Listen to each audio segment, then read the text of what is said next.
I wanted the chance to compete at the highest level. I didn't want anything to get in the way, and I hit a couple hurdles and I competed at my best. And I mean, dude, if you look at my wall right now, there's a calendar, and then there's underneath it, there's a piece of paper that said Ryan Atkins made you look stupid. Welcome to the Spartan DEKA Series on SpartanUp with Jarod Cogswell, Director of Sport, and Yancy Culp, Director of Programming.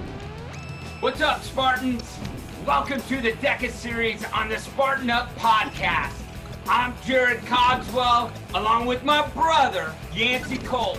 And today, we got the wild man, the businessman, and one of the fittest athletes on the planet, also known as the Sheriff, Hunter McIntyre, with us today.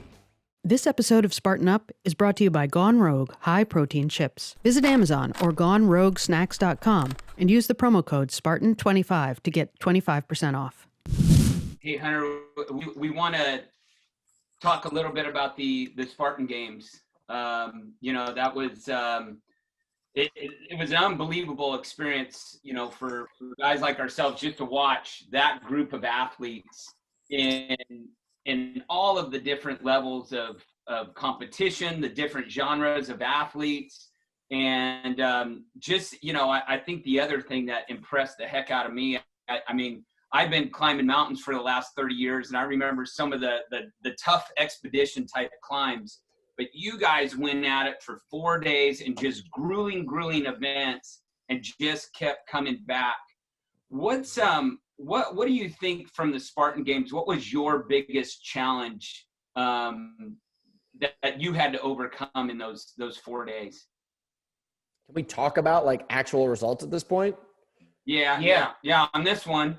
Okay. Everybody's seen the YouTube videos now when this one airs, but brother. Okay. Well, honestly, not many of us knew about this thing with a great deal of time. So there wasn't much preparation that we could do. So that's okay. Like, I knew that. It's like, whatever, show up and do it.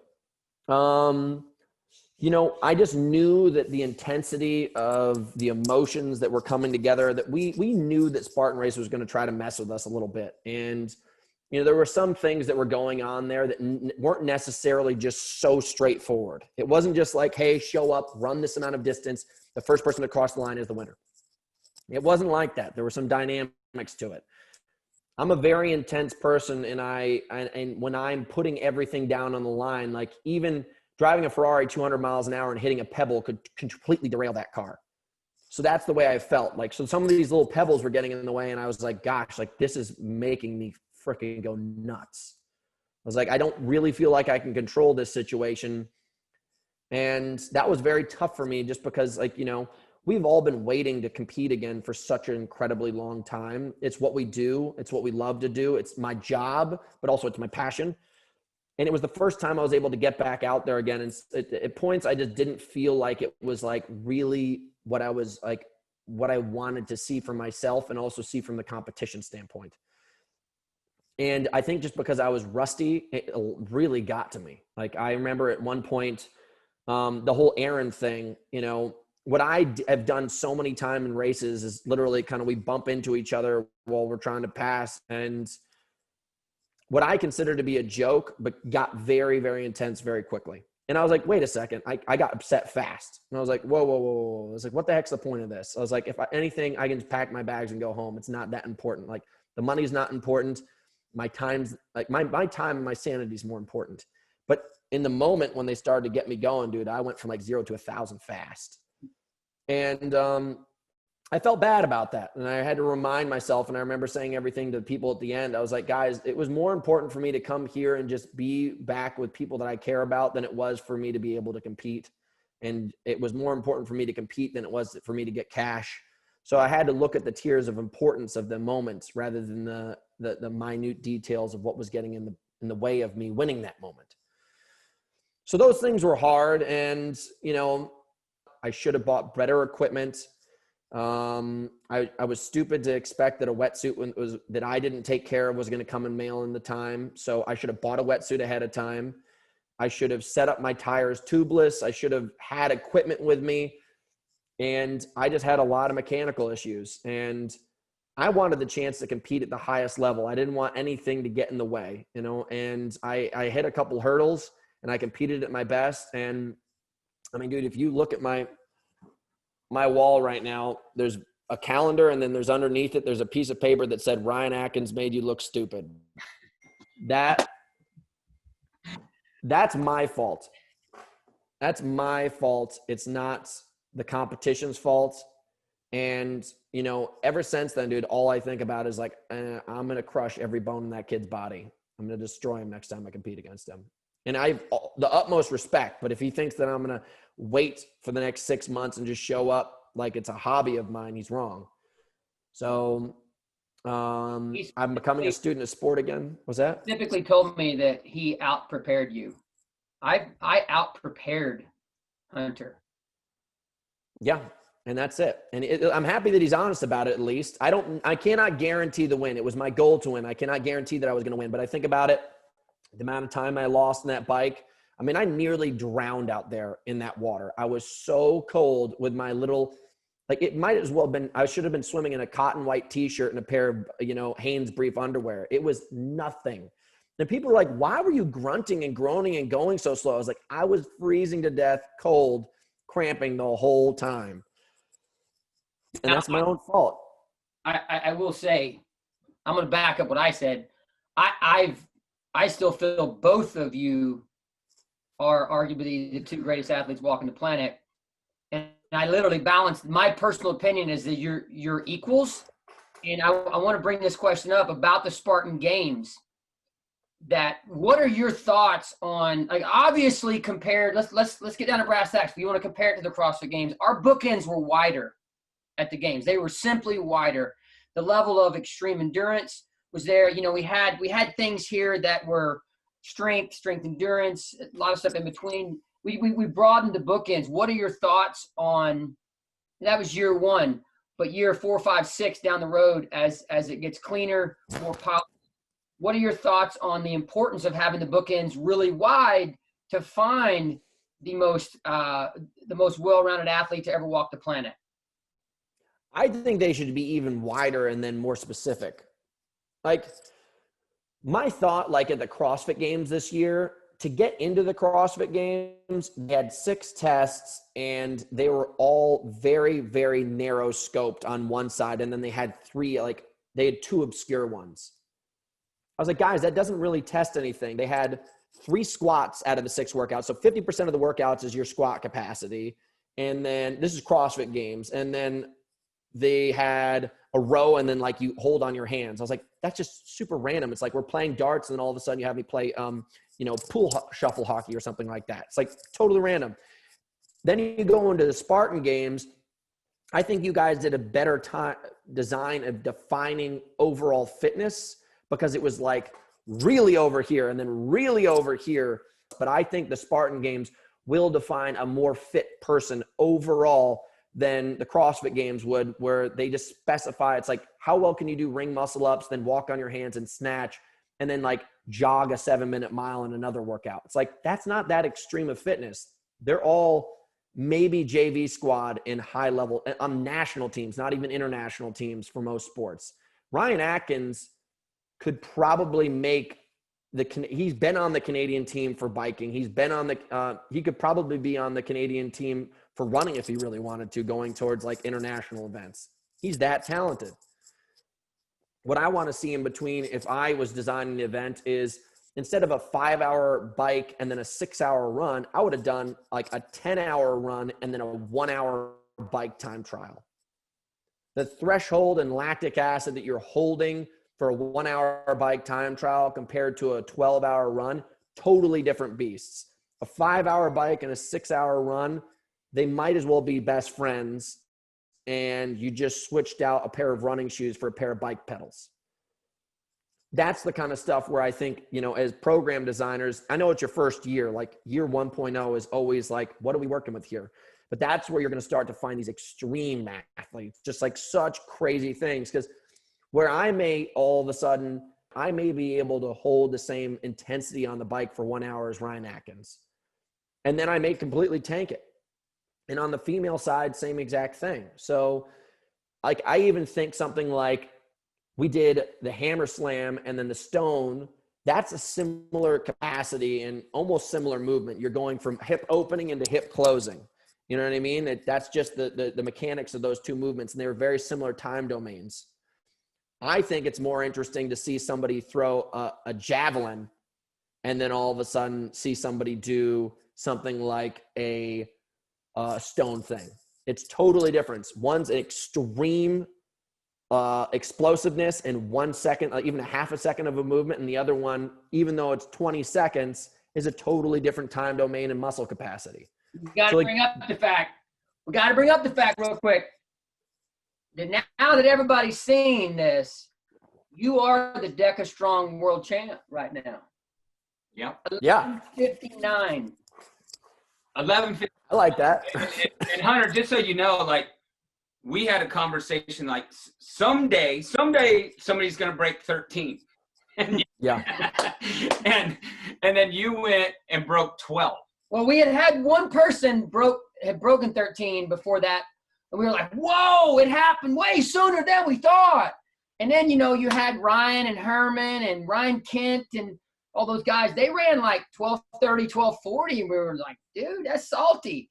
And you kind of vaporized the record handedly. Well, the other thing, one more thing I'll put into that, though, is they had a full day of events before DEKA Strong. Very true. I'm pretty convinced that a good time in that thing is around a 10:45 to a 10:55. That'd be the world record probably for you guys by the end of 2021. We've got your 11:59 and we've got 55 minutes. That's our bookends right now. We had Mr. Matt down in Florida ran a 55, and I'll tell you what, we cried like babies watching him do that. It was the most magical moment in DEKA Strong history. But your 11 awesome. Was impressive, but not Matt impressive. What's up, brother? No. I think my favorite athlete in the entire weekend was Wardian. Yeah, Wardian. Yeah. He was the guy who kept on being like, man, if he's doing this, like, I need to show up with a better attitude to this 6-hour run. I need to show up with a better attitude to this vertical K, because that dude showed up to everything that was literally like a tidal, like a little man swimming into a 60-foot tidal wave. He showed up and just paddled straight in. And I loved it. Attitude every time, man. Yeah, that guy had to have been my favorite part of the whole weekend. He just was a great attitude, great person. So I was a huge fan of that guy. Hey, Hunter, who was the athlete that surprised you the most? She didn't surprise me, but Faith on the women's side, I was like, gosh, what a display of a human being. She's incredible. She's just so strong, and she did her job like incredibly well. Josiah Madal probably had to be the guy who surprised me the most. Like, just kept on showing up with this incredible level of grit and strength that you wouldn't think somebody of his like caliber would do. Like, he's a true blue endurance athlete, but he was strong and he was fierce. I've followed that guy for years. His team used to coach me years ago, and I'm just always so impressed by his capacity. A lot of listeners won't remember that he placed second place at the very first Spartan World Championships 2011 behind Hobie Culp. By like seconds. Yeah, I mean, he gave Hobie every freaking thing he could handle. Yeah. I mean, he is an incredible athlete, dude. And they're going to see – I think, like, Spartan Games is going to draw out more athletes that we've never seen before that are all of a sudden like, screw it, I'm tired of triathlon. I'm going to show up and crush this. So that's what I'm excited about. You know who I spoke to the other day, and I know Yancy has too, but I affectionately call Herman the Hermanator. And yeah, we met Herman at a DEKA Strong event in Knoxville, Tennessee. And he would have had the record, but unfortunately his score was DQ'd because somebody miscounted his reps on the sled push and pull. To see him compete at the Spartan Games just a few weeks later after we met him, that was really cool for us to see that. I don't know. Kurt was at that same event. Yeah. It was just fun to see all of these different types of athletes show up. On that note, man, I got to get your thoughts. So I freaking love CrossFit. But what we've seen over the years is a very specific type of athlete. Like if you look at it from the shoulder down, 99% of them are going to look very, very similar on the male and female side. one of the things that I loved about the games in year one was that, okay, you've got a Hunter and a Ryan. You've got 210 versus 160. You've got a Corinna and a Lindsay and a Sam Briggs. And you got these 130, 140-pound athletes going against 115. You got Josiah mixing it up with Hunter. And so the look and feel of the athlete was a much broader spectrum. And, like, it was still a coin toss of who was going to win, the 160-pound guy or the 210-pound guy, the 145-pound girl or the 115-pound girl. That's me personally. I feel that is a feather in the cap of, like, okay, who is the most fit? What are your thoughts on that? I think that you're going to see a similar avatar come out of Spartan Games if it continues. And in most sports, to be honest, like, the reality is I think you're going to start to see decathletes, like, kind of show up to the Spartan Games and be the people that are really the most impressive decathlete style athletes. So I don't know what the heck's going to happen, to be honest. Like, you saw it narrow down in CrossFit very, very quickly. Like, you have to be between 5'5" and 5'8" and be around 185 to 195 pounds of muscle and have a certain arm length, and you will be a CrossFit top 20 athlete in the world. It's really sad. Like, you see people like Brent Fikowski is kind of going to get washed out with the style of training that they're doing nowadays. And you may even see somebody like me in the Spartan Games next year get washed out. And you may see somebody like Ryan get washed out. It depends on what the programming is. But if you keep similar structure to what you guys have, it's going to keep on narrowing down more and more and more. Somebody like Kurt Majit will, like, die if it keeps on getting crazier. And somebody like Faith might die. And then somebody like even Rhea being the complete opposite side of the spectrum, she might never make it to the top 5 in the Spartan Games type thing. You can't be so extreme. You need to be like this perfectly designed middle ground. And I'm excited by that stuff. I mean, I've completely manipulated my body from being 178 pounds at the 2016 Spartan Race World Championships, vegan, 6'2.5", just basically a Gumby, all the way up to Spartan CrossFit Games last year, 217 pounds, just kind of like a thick brick. So I'm going to have to find my perfect weight for Spartan Games if it becomes a bigger thing. Some people are going to think you said thick prick. Yeah, I like the sounds of that. You know, I'll say this, and this is a compliment to you, Hunter, is, that last night when we're concluding everything and you were genuinely and sincerely interested in everybody's thoughts and feedback and experience for the event. And that showed me not just the athlete that you are, but also the human and the leader that you are. And I walked away, man, going, he's a real deal. I want to be surrounded by more people like him. And I'm very thankful that we got the chance to finally meet in person and to have you on, this podcast. It's still a young podcast, but we bring somebody like you on, and I think we're both very grateful and thankful for that. Well, thanks a ton. Also, I got to remind you guys, I bought $300 worth of beer that night, and people probably only drank about $50 worth of it. So what the heck, guys? Endurance athletes are sissies. Listen, I want you to get a quick chance to plug. A lot of people don't realize that you're a very successful coach. They see you as an athlete, and then there's a very successful coaching side to you. And I tell people, like, man, Hunter's been coaching for a long time. I'm from spin class to I'd love for you to take a minute to dive us into your, what you have going on in your current world right now with coaching. But I do want to piggyback on what Jarod said before you dive in your coaching. Listen, one of my favorite movies, The Man from Snowy River, is filmed in Australia. You're welcome at my fire anytime, brother. When you're out there in the wild and, you see some embers and a fire going. Back in the old days, that was like, there's a human over there. I'm going to go over there. It's better than being by myself tonight. And that's where that statement came from. So you are welcome at my fire anytime. And I really do consider you a quality friend. There's a small bucket of friends, and then there's a bigger bucket. You're in that little small bucket of people that I have great respect for and admiration. And I still periodically look at you as that guy I first got to know on social media and was like, almost like hero status. Like, dude, that guy's a badass. Thanks, and then, dude. I know you as a friend, and you're just as good as a friend as you are an athlete, brother. So much love from Austin, Texas, man. Tell Thank us you, about guys. coaching world. I'm really lucky. This time of COVID, you know, it troubled me at first, and then all of a sudden I sat there and I said, I have the time to do something that I didn't have before. And I decided to rebuild my business, Hunter's Academy of Strength, which I launched in 2018. I wanted to rebuild the business and give back and really kind of just delve more into my own programming and then share that with people. And then I was like, you know, I can share what I'm doing daily, but then I want to design even more stuff for more people because I'm on the internet all the time and I'm just fascinated about how I can get to my goals and then show people other people.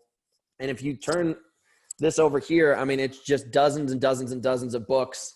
And to truth be told, I started out in New York City at 20 years old, 19 years old, working at New York Sports Club, putting plates on a 5-story gym. I used to have to stack plates all day long, like tens of thousands of plates. And then I worked my way into being a spin instructor. And I worked for 5 years as a spin instructor all around the country with the biggest company in the world called SoulCycle.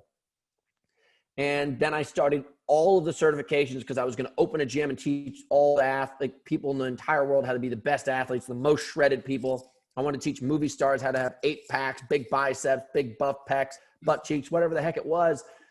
And then I let go of all of that because I wanted to chase the dream of being an athlete. And I got there and I'm there now. And I was like, gosh, I really just miss it. I got 8 certifications. I'm studying 2 more right now. It's something I'm very, very passionate about. So I'm lucky that I was able to form this business again during COVID and completely restructure my life to be able to have, I'm now at 330 clients. They're all over the globe. People are posting pictures about their success. Then it gets me excited. Like I was just talking to a guy from Dubai this morning, helping him try to potentially set a burpee world record, 1,000 burpees in under an hour. Woo. Yeah. So I'm very lucky to have it. If anybody's listening to this, I'm always happy to help people get to their goals. I don't charge for answers. Like if you want to sign up, sign up. If you want to ask questions, it's free. If you get a hold of me, I'd love to always support people. So, you know, my business is just a reflection of how much I love the sport and how much I love fitness. So that's what I try to put in my workouts every day. And I want to be able to reach, you know, thousands of people globally because that's what I'm passionate about. And I think people can learn from it. That's awesome, man. Good stuff, man. I would, you know, if we had time, I'd do a 5-hour podcast with you, but we're running long, and I really, really appreciate your time, brother. What I wanted to show you guys. I wanted to show you guys this. I was going to introduce it in the beginning of the podcast. This just came in the mail. This is called the Grip X. I'm trying to see if I can set a world record for a grip thing, and my white side's my weak side, so I'm going to try to squeeze as hard as I can. 67 kilos, guys. Okay, right there. This right here. The greatest indicator of your potential as an athlete is your grip strength, to be honest. Where's your left? What's your left hand? I'll probably hit like 80 or 90 if I can really get it going. This hand's weak. I punched a window. It was looking at me funny. And it cut the shit out of me. So I think I got the highest 75. Only 75 today. I just got this in the mail. So more information to come on that, guys. It's only $30 if you want to have the greatest indicator. The life of Hunter McIntyre right there. And don't forget about the Jackhawk 9000. Dude, I'll start shipping these around the world, dude. Hey, you're living in Malibu now? Wait, let me get it. Hold that up, Rick. I want to get a picture of the Jackhawk 9000. You're living in Malibu right now, right? Yeah, I'm loving Malibu, but I'm exploring the world. Just walking around with your knife and that hat on, you're good. Yeah, dude, I took all the doors and the roof off my Jeep, dude. Now I got this big knife on me. We got to get JC up on the mountain one day, and he'll do the test, dude. The belt system. The belt system is worldwide known. He's got all these belt tests, and dude, it normally turns into, you know, you drink a couple beers and then you start competing. Well, everybody starts competing. You left Colorado, man, because I'm moving there next week. So where are you going to move to? We're going to be in Denver the first year, and but I had to get back to those mountains. Well, dude, I'm exploring, dude. I may end up coming back to Colorado, Utah, or I was just looking at Asheville next week. So who knows where we're going to explore. All right, brother. Hey, thanks so much for your time, man. Yeah, boys, it was a pleasure. Run fast and take chances, man. This episode of Spartan Up is brought to you by Gone Rogue High Protein Chips. Visit Amazon or GoneRogueSnacks.com and use the promo code Spartan25 to get 25% off.